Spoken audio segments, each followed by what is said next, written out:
create, and celebrate. So every year we've had a unique different theme, and I like this one.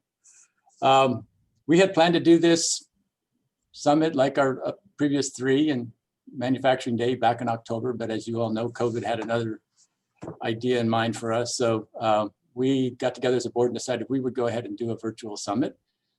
And hopefully this is going to be beneficial to everybody as much as those in-person events were. We have a very diverse program to offer everybody today. Along with 2 keynote presentations, we've got 8 breakout sessions covering a wide variety of topics. Everyone should have received an electronic version of the program and the agenda.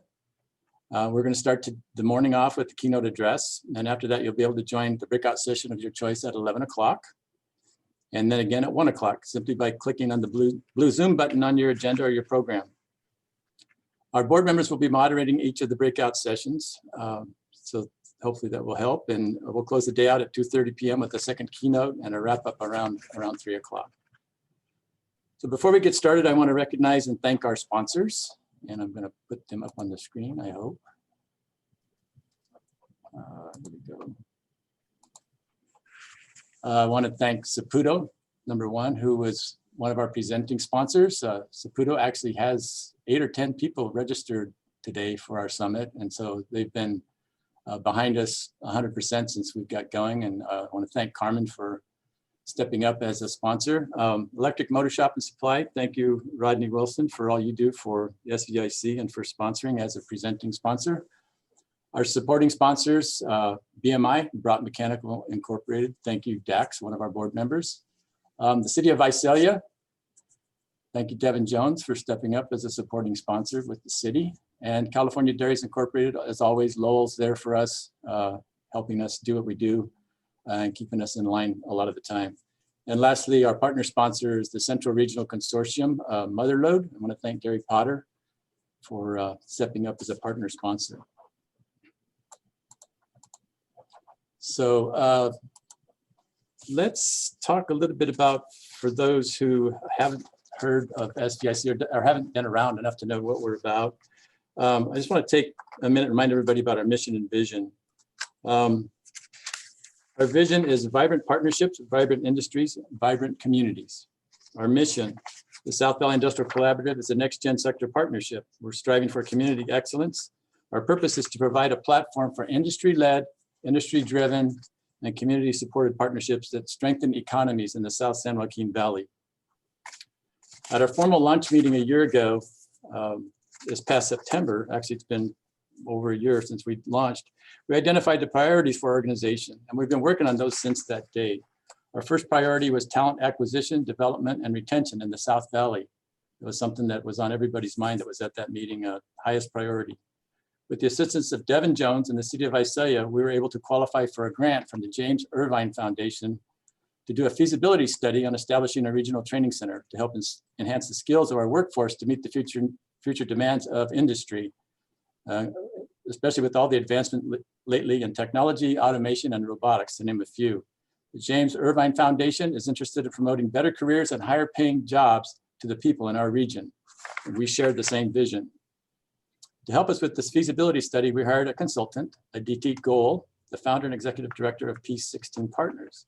Aditi has been working very hard on this project, and I would like to take, at this time, introduce her and give her a few minutes to update us all on her progress to date and the next steps in the process. So I'm going to let her share her screen, I hope. There we go. Aditi. Thanks, Bruce. Morning. Good morning, everyone. It's great to be here.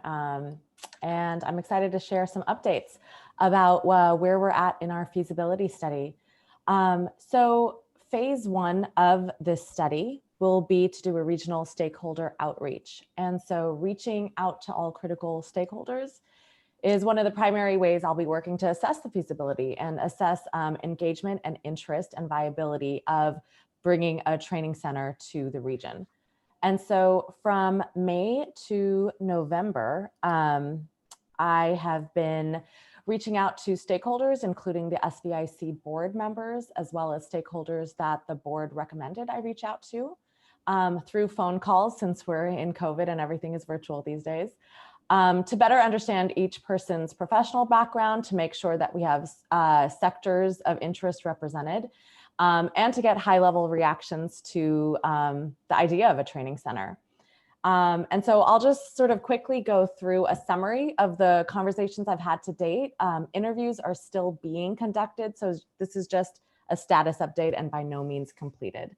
But so far to date, there has been 36 interviews. These have been one-on-one phone call interviews with stakeholders from the education sector, Chamber of Commerce, EDC and WIB, government agencies, industry stakeholders, and other. And here's what I've been hearing in most of my conversations. And for many of you, this will come as no surprise. Most stakeholders agree that there is absolutely a need in the region for stronger technical training. And we hear that across the board, from education through industry. We also hear that if a training center does come to the region, for it to be successful and for it to be the most sustainable, it should be industry driven. So that the employer-employee pipeline is absolutely transparent and aligned. We hear that there's a tremendous amount of excitement around this idea of bringing a state-of-the-art center to the region for folks to have hands-on real-world experience and to be trained by folks who work in industry. And we hear a lot that manufacturing is the skill set and sector that we should perhaps begin with. There's a lot of considerations that many folks that I've spoken with have offered, things that they want the SVIC board and myself to consider as we think about what does it mean to bring a training center to the region. So some of these include decision makers, making sure we get the right people to the table. The geography that we consider, how wide of a net should we cast? What are the areas that we should focus on? Financial partners, the idea that we should be focusing on larger companies first instead of the smaller companies, particularly during COVID. The Volt Institute, which you'll hear from later today, if you choose to attend that session, is one of the models that we are looking at in terms of how they create their partnerships, how they design their facility. And so looking to see how we can communicate the Volt Institute virtually to stakeholders in the region. A revenue model, how should this work? Who should be paying for services? And should we be exploring grants? And so these are all considerations. Again, marketing and model, what does this look like? How do we communicate and message the Institute? How can we do this virtually in COVID and even after? Has COVID sort of changed some of the ways in which we can operate and can educate? And the relationship with the community college system. The training center needs to be seen as supplemental and additive, and certainly not competitive. So for my next steps, there's sort of two main parts. One is that I need to continue and complete the outreach to regional stakeholders. Right now, I've reached out to, I've conducted 36 interviews. There needs to be far more. And so we're working on that sort of in real time. And considering how to share the results like we're doing today, again, in a more collaborative, community-centric way. And then the second piece is putting together a business plan. So looking at other training centers that we want to benchmark off of to see what their business plans are like and building one similar for ourselves.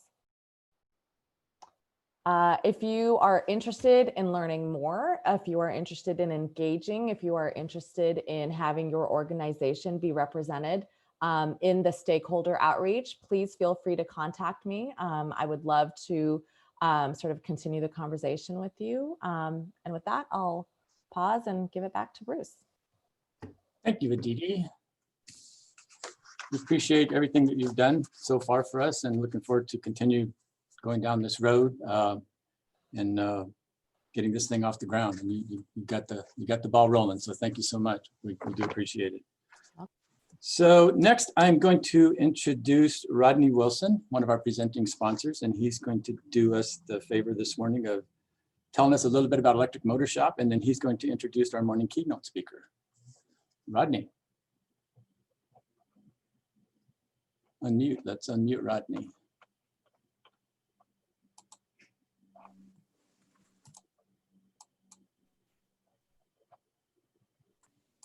There you go. Okay. Thank you, Bruce. Like you said, my name is Rodney Wilson. I'm the distribution manager for Electric Motor Shop and Supply. And we are proud to be one of the sponsors for the 4th annual SVIC Industrial Summit. Electric Motor Shop is a locally owned and operated complete automation and industrial electrical solutions provider, serving the San Joaquin Valley since 1913. We have distribution branches in both Fresno and Visalia, as well as a motor and pump repair shop and electrical service contracting out of Fresno. Our inventory includes leading edge automation, electrical, and power transmission manufacturers. We offer a complete line of automation and control products, motors, drive, sensors, LED lighting, wireless communication, vision and barcode sensors, as well as robotics and many other industrial products. We appreciate and we value your business. So I'll keep it short. That being said, it's my pleasure to introduce this morning's keynote speaker. And he also asked me to keep this short so we could dive right in. And it's Lance Hastings, president of the California Manufacturers and Technology Association. Lance, thank you. Thank you very much, Rodney and Bruce and Gurminder, for the opportunity to chat today. And I think the hallmark at the beginning of the broadcast here this morning is that we're virtual. And while suboptimal, it still gives us the opportunity to engage one another and share ideas in the comfort of our own home or our own office, as the case may be. So appreciate your time this morning. And what I would like to do is to kind of chat about 3 chapters in the recent time of the manufacturing sector. And one will be what I'll call the pre-COVID chapter and the status of where we were with that. The next part will be what we've done during the last 8 months while under various shelter-in-place orders and restrictions.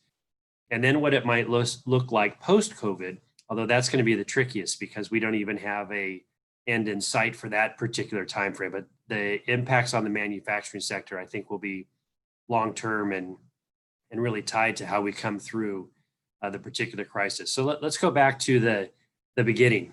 Yesterday was my 2-year service anniversary at CMTA. So I'm relatively new to the leadership of CMTA, but I'm not new to the organization. I think I've shared with this group in the past. I previously served on the board of directors at CMTA when I was with the Miller Brewing Company, and I have a really good understanding and affinity for the organization. So while it's only been 2 years at the helm, it's been about 20 years involved with CMTA in the manufacturing sector. So it was with great excitement that I walked through the doors on November 12th in 2018 to take on this role, because I've long felt that the manufacturing sector truly is the key for the state's economy and, in the nation's case, the nation's economy, but also it serves the population so very well, both in terms of its great jobs and opportunities that it provides, but also for the stimulus to the local and state economy of California. And I never want to let any of us lose sight of that. It is a sector that makes a multitude of things. So it's not one particular segment of the manufacturing sector that makes it work. It's the combination, the amalgamation, if you will, of all of what we make, whether it's widget A or widget B, that really contributes to the fabric of California. And one could even argue that it was the manufacturing sector post-gold rush that really has built California now into its present day 5th largest economy status in the world. But even within that is a paradox. I recall testifying at a Senate Energy Committee hearing a year ago, where the phrase kept coming up, 5th largest economy, 5th largest economy. And I pointed out to the committee and others, that's great, but if you can't keep the lights on, it really questions our ability to lay claim to be the 5th largest economy. It's kind of like saying we're the best, but the least. And we can't really say those two things together, which creates an entire infrastructure conversation that was just getting started in the legislature in the last session in 2019 before the 2020 legislative session. And of course, as you all know, the script now is changed because of COVID. But the fact remains that we had this year, and I'm getting a little bit ahead of myself, but just for comparison's sake, we had the crisis, we had heat, we had wind, and we had the reduced capacity of our energy grid system to provide the energy needs of the state. The administration came to us as a manufacturing sector and pleaded with us to shed load so that Californians in the heat and the wind could have air conditioning and other electronic needs to get through the crisis. And again, that's paradoxical when we talk about being the fifth largest economy in the world. So in my first year, manufacturing, I've always started all of my presentations with it's good, not great. Because in order for the manufacturing sector to be great, we would be expanding, we would be providing additional employment opportunities for Californians, and our output would be increasing. Now, that's what great looks like. We still maintain, though, the largest manufacturing footprint of any state in the union. And for that, we should be proud. But I need to tell you, candidly, that percentage keeps decreasing ever so slightly each year. And it's my job and our collective job, everyone here on the Zoom this morning, to do all that we can to bring that back. Yes, for the betterment of the manufacturing sector, but truly it's for the betterment of California. And we all have a role to play in that. We just need to be a little bit more aggressive with that, given all of the circumstances that we're facing. So we had just gotten into robust discussions about energy, wildfire, the future electrification of the state, the future of work. For example, I serve on the Future of Work Commission appointed by Governor Newsom with 20 others to have a robust discussion about really what the future of work and working is going to look like in the state of California. We just wrapped up that work on Monday of this week. A report's going to be coming out in December. And I think of the 21 of us commissioners, there's probably going to be 21 views of the report itself. And you'll be hearing my particular views once the report comes out. Not all of it is something that I would sign off on, but at the same time, my views aren't something that everyone else would sign off on as either. So we have these continuums between what manufacturing looked like pre-COVID, which seems like a long time ago, but again, it was just before March 16th of 2020 when we went into shelter in place. And I'll use that opportunity as a segue to talk about what we've done during the crisis, because history will reflect back that the manufacturing sector never stopped. We may have slowed, but we never stopped. And that is really critical. And just for an example, I remember the dates as if they were cast in stone. It was Friday, March 13th, 2020, that CMTA's team, we decided to do a remote practice session. So working from home remotely just that day to see what it was like. Could you get connected into our server? Is your email working? Are you able to get onto a Zoom call if we need to have a staff meeting, et cetera? All of which went perfectly. Everyone had their email. We had a Zoom staff call at 10 a.m. that day for about an hour, not knowing, but anticipating, but not knowing if we were going to have to deploy that strategy for any amount of time, whether it be a week, a month, or now in this case, we're going almost into our 9th month. In fact, it is a lot. Today is Friday the 13th too. So that's even more ironic. That Monday morning is when the governor of California issued the shelter in place order. So one could say that we were being clairvoyant, but at least we were prepared, but not knowing for what. And from that Monday afternoon through that first week, I practically had a dedicated line with the administration because nobody wanted the manufacturing sector to shutter, because the acknowledgement of the impact that that would have on the economy, which isn't to say the administration was telling us, oh, just keep doing what you were doing in the past. Don't worry about it. It was, you can remain open if you're critical infrastructure. And thankfully, most of California's manufacturers are part of that fabric, maybe not directly, but certainly in the supply chain. So that was our first test. We passed.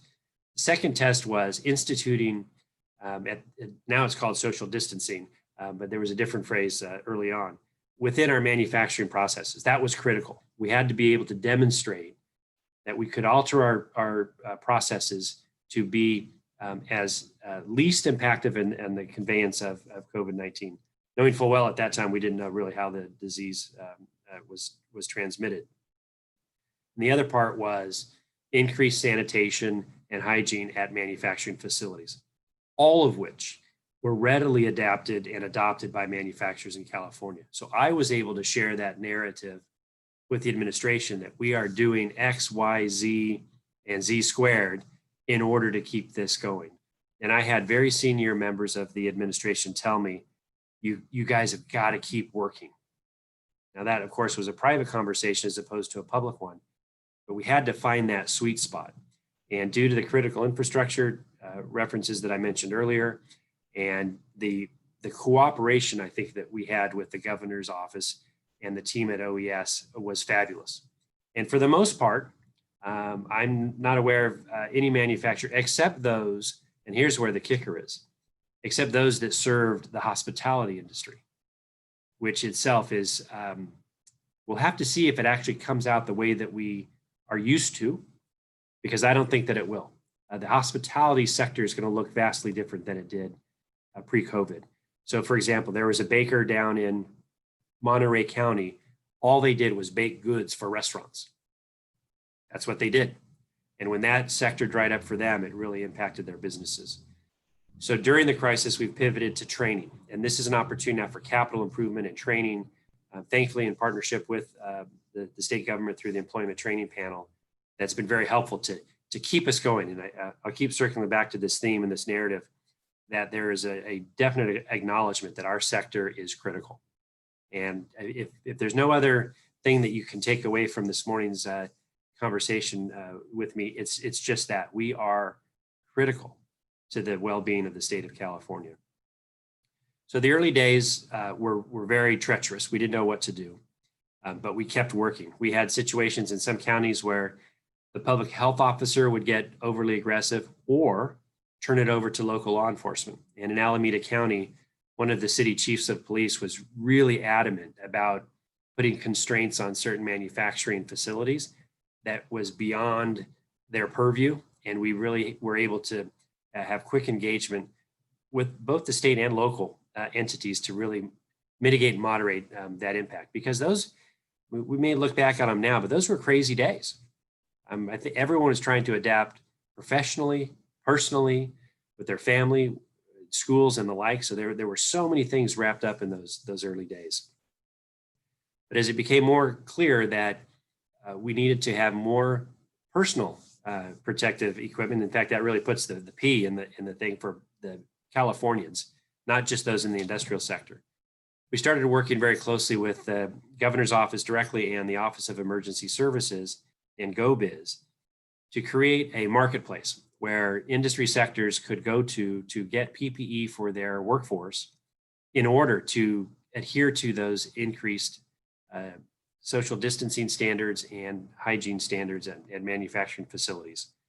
So in June, we launched the safelymakingca.org, which is the website, little plug there, but it's the Safely Making California initiative with the governor to link industry sectors outside of manufacturing with essential PPE to make sure that they could remain open.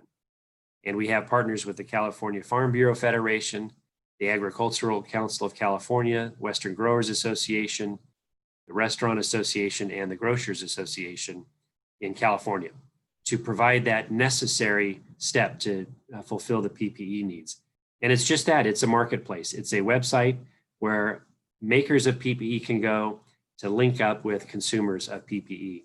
And it's had some fits and starts to be fair, but we've had over 80,000 organic hits to the site and 20,000 recurring revisiting looking for deals on PPE. And the key for the program and its success is that we're trying to link a manufacturer in a region with a consumer in that same region.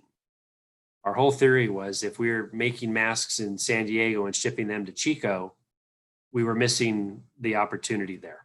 So it's a regionalized program that is having some success. Because it links the manufacturer to the consumer, CMTA is not involved in that transaction. So I don't have concrete numbers to say we've sold 5 million masks or 500 million masks, but we do know that there is a regular usage of this program. And again, it's the kind of thing that for me to sit here and the governor to sit across the street and lament the fact that we don't have PPE, and both of us asking, who's going to make it? we'd all miss the boat. Manufacturers are going to be the ones that make it. And it was the garment manufacturers in Los Angeles that pivoted their operations and started immediately making fabric masks. And it's the other tens of hundreds of manufacturers that said, we've got extra space in our warehouse. What can we do to help? And we have some equipment that can make plastic face shields. Just give us an open source design and we'll take it from here. And it's that kind of innovation, ingenuity, and downright hospitable nature of our industry sector that really has allowed us to rise to the top. So that program is ongoing, but we're still in truly the midst and the middle of the COVID pandemic. It's good to hear that on Monday, it was announced that Pfizer is working on a vaccine that looks very promising. I think you all saw the reaction that the financial markets had to that news. So that's great. We don't at the present time have a treatment or a vaccine. And it's no different on Friday, November 13th than it was on Friday, March 13th in that regard. The one thing that we have done is learn more about the virus and how it's transmitted and what we can do to protect ourselves. I'm not sure of all the counties represented on the phone right now, but Sacramento at midnight this morning went into back into a reduced public engagement. So more of a, I don't like using the word lockdown, but more restrictions on retail, gyms, churches, et cetera, and restaurants. So we're going back and forth. It would be nice if we could find a relatively steady approach to it. And I think the uptick of people wearing masks, at least in the Sacramento area, seems to be at what I'll call a high percentage, at least 80%, probably 90%. I'm not sure of the experiences with everyone on the call, but it's those kinds of things that are going to help us in the long run. It does appear that it's the private gatherings where there tends to be more transmission of COVID-19 and not the workplaces and not the retail entities. And as we continue to gather data, we hope that it'll show our adaptation to different kinds of standards and processes have really been helpful. And ironically, safest place that a Californian can be is probably at work right now. Now that doesn't help when your children may be at school, if it's better for you to be at work, but we're in this really unknown system. And I'll have a quick aside of during the pandemic of what we did is working on the workers' comp rules and possible exemptions for those rules related to COVID. And on the last day of session, there was a bill proposed that would have provided modest relief with PAGA, the private rights of action on wage and hour claims, for workers that are working remotely because of COVID. And I explained to legislators, that's great, but in order for manufacturers to be effective, we need to be at the facility where those things are made. So while you may consider this PAGA reform to be monumental, it didn't apply to our sector. And long story short, the bill failed in its last policy committee. But it's during this COVID period where things like keeping the manufacturer open on the early days and then evolving our practices to remain open has been critical. The establishment of the safelymakingca.org effort, critical. Again, if a restaurateur said, I need masks, where should they turn? Anywhere but to manufacturers. We're the ones that really actually have the obligation to assist and step up, which we've done.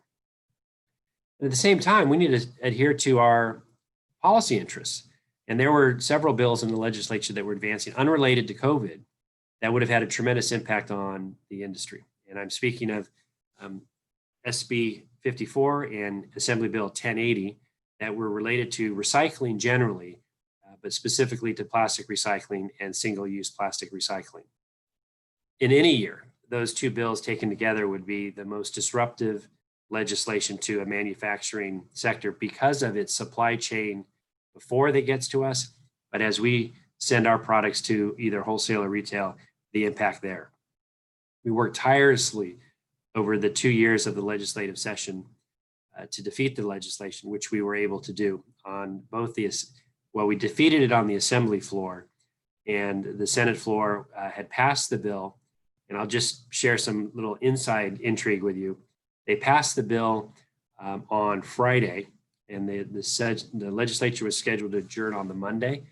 They never physically transmitted the bill to the assembly for consideration.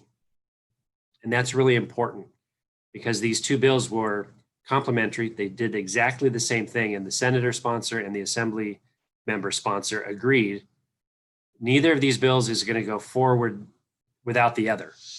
And it was that marriage of the two that mechanically ended up defeating the bills at the final hour, literally the final hour of the session on Monday. So yes, it was a victory for the manufacturing sector, but it's something that's not going to go away.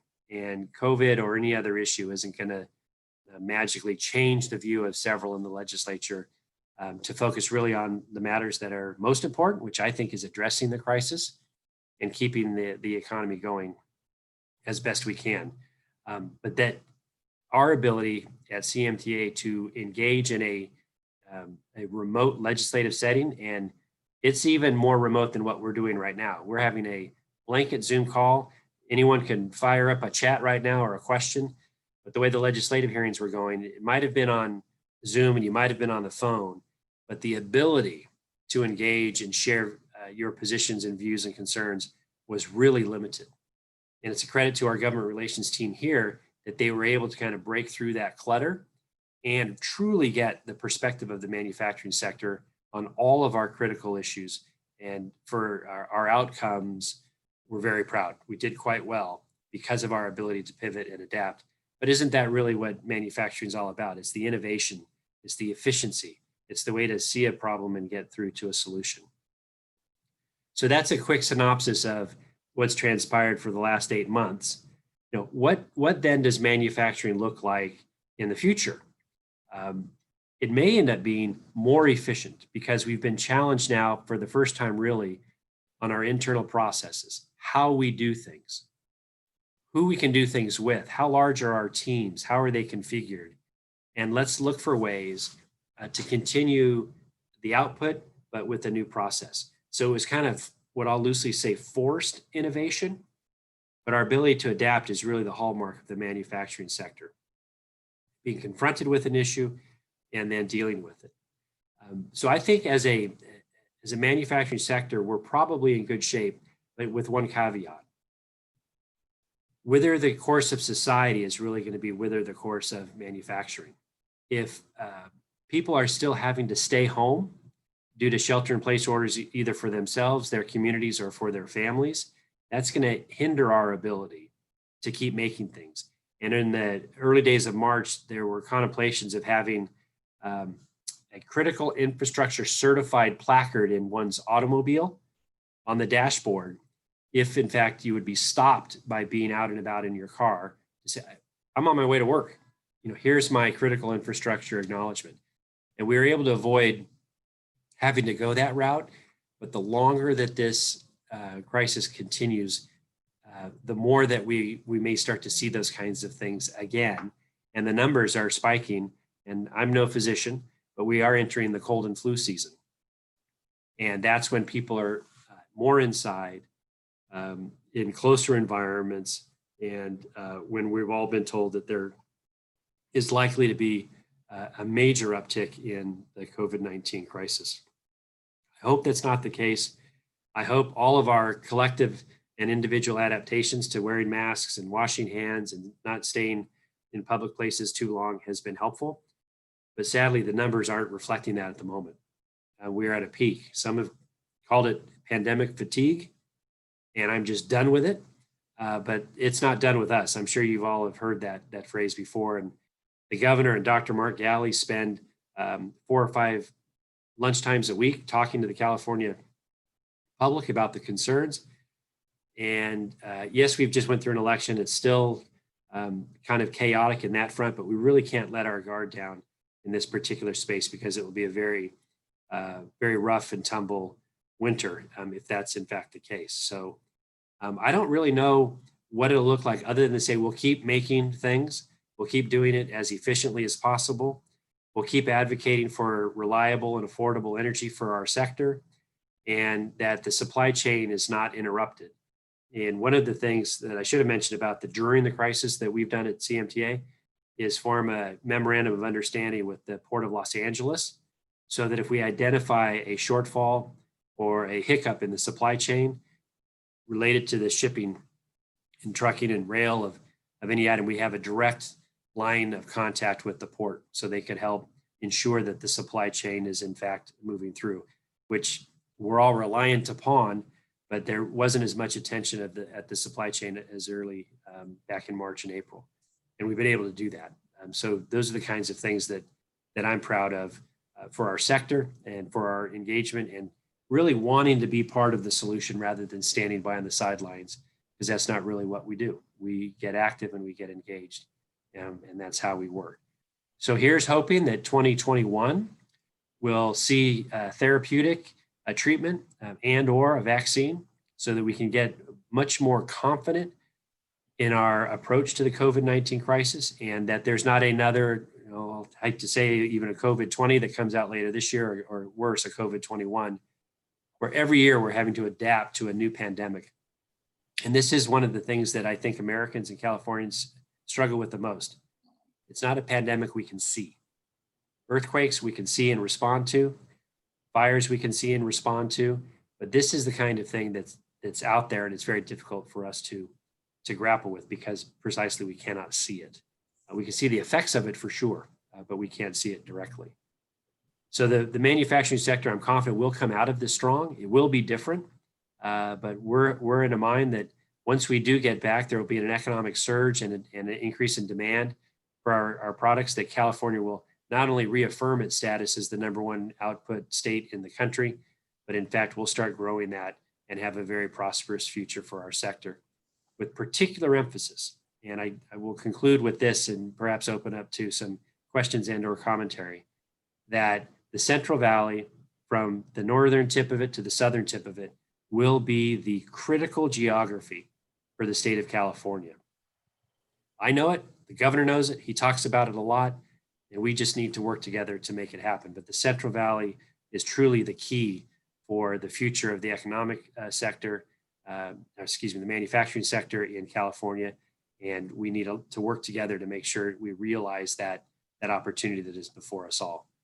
So I think with that, we do have a preservation of some minutes for some dialogue. How do you want to handle this, Bruce, through the chat? Or Yeah, I think if people just want to throw some questions into chat, and we won't be stepping on each other asking questions, and then we can share those with you. Okay, so there's one here from Devin. And are we hearing about any moving faster on automation investments? I think that yes, we have, and it's not necessarily related to COVID, although COVID is an enabler for that, but it's an efficiency. And this is where the narrative for us in manufacturing is really critical. In the Future of Work Commission there, we had an entire session dedicated to automation. And so many people, thanks to Hollywood, relay that to artificial intelligence and the replacement of human workers. And that is the narrative that is, it's inaccurate, but it's the prevailing narrative. And we need to work collectively to reverse that, because the concern back 20 years ago with automation was purely to make things more efficient. And that it has by a long shot. I'll give one quick anecdote. We had a tour at the Jelly Belly factory in Fairfield. And yeah, they make candy and it's wonderful. And it smells just like you think it would, like a candy shop. And there were individuals that were lifting 25-pound pallets of jelly beans up to heights of 6 feet. So taking it off a conveyor belt and lifting it to a height of 6 feet. Very detrimental to the shoulders, as you might imagine. So the enterprising folks at Jelly Belly created a machine that will pick that off the conveyor belt and stack it wherever it wanted. And the machine is controlled by the former person who was lifting those 25-pound pallets of jelly beans. That's automation. That's improving efficiency, but it's not displacing any workers. And it is Hollywood that has this perception kind of permeating society that will happen. And I'll just make a real quick aside. The Super Bowl in 2018, so that would have been January 2018, there must have been 5 or 6 commercials of AI promoting it, sponsoring, talking about it with the white mask and the dark circles for eyes. It was remarkable. And it's not just one particular sector that had it. It was AI was featured in all of those ads. Wow, what's going on here? Well, last year there wasn't the same kind of thing. And it could have just been one of those items that, just say that I'll be very scientific here. It freaked people out a little bit for no real reason. The investment though is the other part of the question. Now is a tough time for people to be making capital investments, and there's a lot of anxiety about doing that. If it was pre-planned, those are moving forward. I've not heard of anybody that's reversing any plans. The only thing I have heard about delaying major expansions down the road. And that's going to be some of the effects of the current crisis that we're in. Next one from Bruce about Cal OSHA becoming more active in the workplace. I wish I could say no, but in fact they are, and particularly at the local level. And I'll speak a little bit out of school here to say, if they're not busy doing other things, well, they're going to be out and about getting busy and investigating and inspecting facilities that are either not even in their sequence or their cycle of inspection, but they're available and free to go out. And I have heard some feedback where things are being looked at that are unrelated to COVID. For example, social distancing, everybody's 6 feet apart. So that part of it is really good, but they'll notice that an outlet didn't have a cover on it that needed a cover. And it, the regulated community, when you have situations like that, can get rather frustrated with its enforcement agencies. And we've communicated that back as well.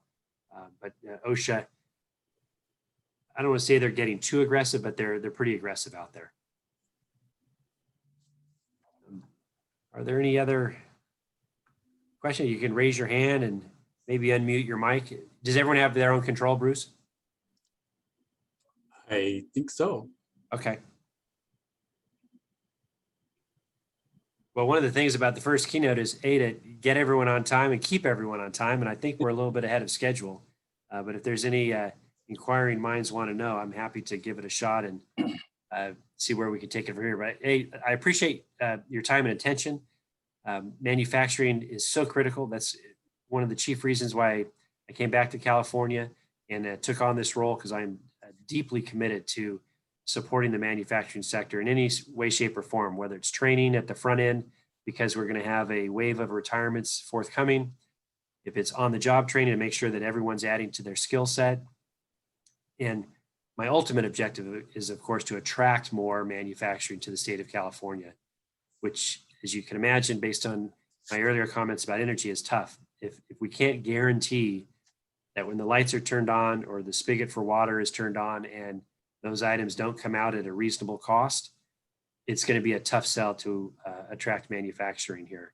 And part of my job and my narrative is to convince the decision makers at the state and local levels that the infrastructure needs to be attended to so that we can be an attractive proposition rather than attractive for other states to take and appeal to manufacturers to leave.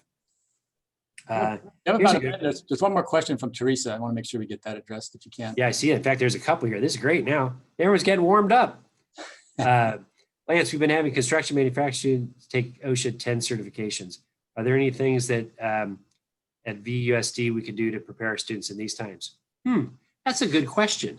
I think, and this will circle back to a manufacturing day of a couple of years ago where students were going through a facility with their parents, and the kids, you might imagine, were just wide-eyed. Oh, this is amazing. There's things being made. This happened to be a foundry where they're pouring molten steel or iron into molds and making pipe. And in fact, the weights that people have on their barbells, the kids were super excited. And their parents were overheard, but whispering, you don't want to work here. You don't want to work in manufacturing. And when I heard that, it kind of broke my heart a little bit, because everyone that's working there is making a median wage of $85,000 a year, with or without a college degree. It's not a prerequisite in most cases. And the opportunities are there. It's not the dirty, dark, and dangerous environment that it used to be and that Hollywood wants us to still believe. And it just really hurt. So I think what we could do at the school level is talk to the students about what their future might look like. And quite frankly, there's a future for everybody in manufacturing, from the shop floor to the executive office, to the support function, the supply chain. There's really something for everyone, and every one of the jobs pays well. So if we could start reversing that narrative away from the you don't want to work here, to there's a great opportunity for you to be in the manufacturing sector. Let's do that as best we can. But if there's a new training program or training need that you would like to get some support on, by all means, CMTA, we have a great relationship with the Employment Training Panel, and we'd be happy to help prop up something that's new, particularly if it benefits the sector. So I hope I got that one, Teresa, for you. And there's another one here from Lisa Walsh about how do we get more manufacturing businesses to participate in groups like this, and actually groups like CMTA as well.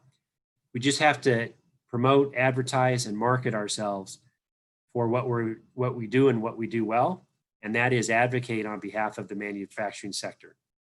Not just in legislative and regulatory terms, that's our job, but to serve the industry, looking for opportunities, looking for synergies that could benefit, finding a stronger supply chain, growing our workforce, training our workforce, all of which contribute to a better California. And some of it will likely really come down to just marketing. We have to get our messages out. I need to do a better job here at CMTA. There's probably 50 regional groups around the state of California, all paddling our oars in the same direction for manufacturing.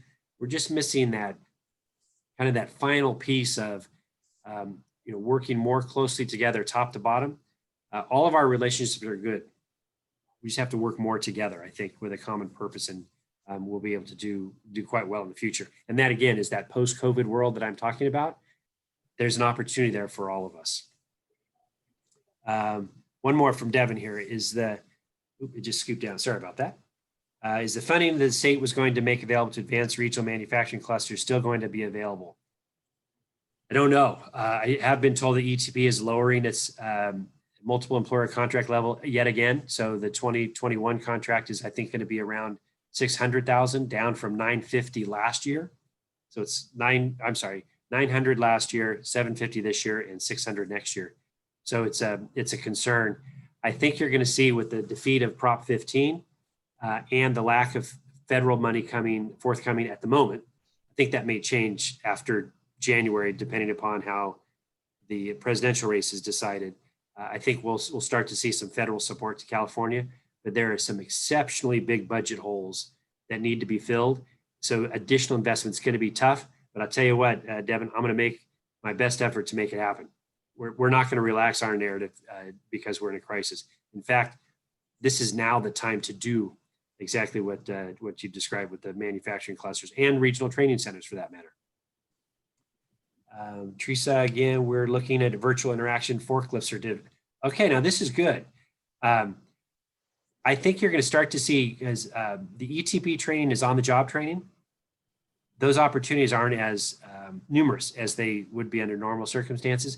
So the shift to online training with a robust protocol, I think we're going to start to see that for a shift.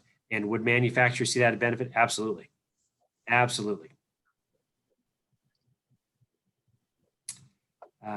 From Lisa, how do we, as businesses, drive change and state lead educational curriculum to reinstall the need for and value of hands-on manufacturing industry jobs? Again, I think that circles back to the narrative. We just have to, be confident in the way that we convey what we're talking about and use anecdotal information, bring in, real life experiences. Because one thing I learned is that the more you personalize your message, the more effective it can be. And for those of you that do come to Sacramento regularly, you may see outside the governor's office on the first floor of the Capitol, there's about, 100 feet of hallway where people are able to bring in promotional items, informational items. So last year, we put up 5 life-size posters of workers in the manufacturing sector, from brewing to electronics, across the whole gamut, with their personal story, how their job has allowed them to buy a home, to be the first in their family to send someone to college, to tell that story. And it's their face and it's their story. And the more of that we can do, the better off we will be. I'm a big proponent of personalizing the story and de-emphasizing the factory and the company, because we are only factories and companies because of the workers that we all have. So there we go. I Right. think that's the group chat. If there's any verbal chat that you'd like to do, but I think I'm keeping you guys on schedule, as they say in England. I had to learn a whole new vocabulary for the short time that I worked in England.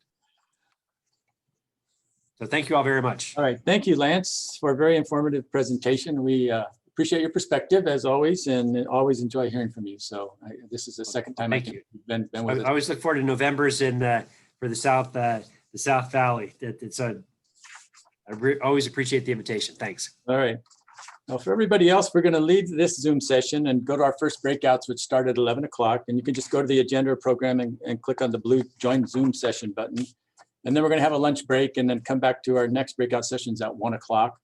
And then we'll all get back together at 2:30 for our closing keynote. So thank you for everything, and we'll talk to you soon in the next session. I think we're done. Bye.